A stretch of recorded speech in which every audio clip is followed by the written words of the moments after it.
Hello friends, எல்லோரும் நல்லா இருக்கீங்களா? இப்போ அருமையான நம்ம வடையில் நிறைய வடையை நம்ம சாப்பிட்ருக்கோம் ஃப்ரெண்ட்ஸ். இப்போ புதுமையாக நான் ஒரு டிஃப்ரெண்ட்டாக ஒரு பொரியில் வடை செஞ்சு காட்ட போகிறேன். அதுக்கு நீங்கள் ஒரு கவர் பொரியை எடுத்துக்கோங்க.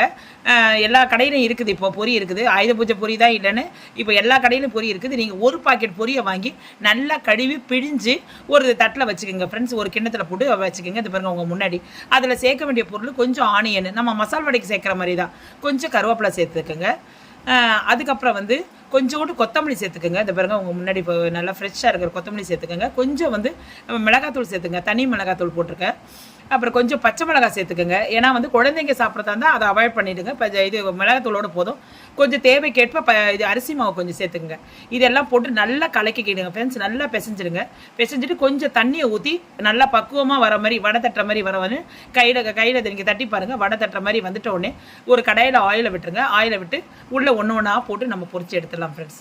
செம்ம சூப்பராக இருக்கும் ஃப்ரெண்ட்ஸ். நல்ல கிறிஸ்பியாக இருக்கும். இதை போட்டு எடுத்துகிட்டு நீங்களும் இதை ஒரு வாட்டி நீங்கள் செஞ்சு பாருங்கள். இதை பாருங்கள் உங்கள் முன்னாடி எப்படி வேகுது பாருங்கள்.